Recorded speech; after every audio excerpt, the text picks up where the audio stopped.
नागपूरच्या हिवाळी अधिवेशनात आमदार प्रतापदादा अडसरे यांनी धामणगाव मतदारसंघातील 39 प्रश्न विधानसभेत मांडले। सोयाबीन खरेदीत मॉइश्चरायझरमुळे शेतकऱ्यांचा माल रिजेक्ट होत असून कापसाच्या ग्रेडेशन प्रमाणे निर्णय घ्यावा अशी मागणी त्यांनी केली। सीसीआय कापूस खरेदीवरील जिल्हाबंदी तत्काळ उठवावी अशी ही मागणी त्यांनी यावेळी केली। रोहयो अंतर्गत विहिरी व घरकुलाचे थकीत हप्ते देण्यात यावे, सोलर पंप योजनेतील फसवणुकीवर कारवाई करावी असाही मुद्दा त्यांनी उपस्थित केला। गोंडगोवारी समाजाला सर्वोच्च न्यायालयाच्या निर्णयानुसार सवलती द्यावा, माकड पकड योजनेतील आर्थिक मर्यादा रद्द कराव्यात, तळेगाव दशासर येथील घरकुल घोटाळ्यावर चौकशी तसेच धामणगाव व चांदूर रेल्वे येथे उर्दू कनिष्ठ महाविद्यालय सुरू करण्याची मागणी आमदार अडसरे यांनी केली। अध्यक्ष महोदय, तळेगाव दशसहस्त्र म्हणून माझ्या मतदारसंघात गाव आहे, तिथे घरकुल घोटाळा मोठ्या प्रमाणात झाला।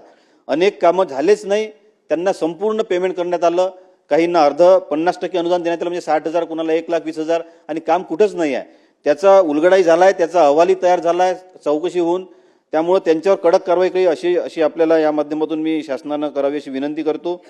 आणि अध्यक्ष महोदय, अतिवृष्टीमुळे रस्ते मोठ्या प्रमाणात खराब झाले आहे, सोबतच रस्त्यांची जी डिझाईन जसं सातपुतेजींनी मागच्या एका विषयात सांगितलं, ते लोड बिअरिंग कॅपॅसिटी जी असते त्याची ती कमी असल्यामुळं आणि जास्त क्षमतेची वाहनं चालल्यामुळे ते रस्ते खराब होतात आणि आरोप मग आमच्यावरही होतात आणि कंत्राटदारांवरही होतात।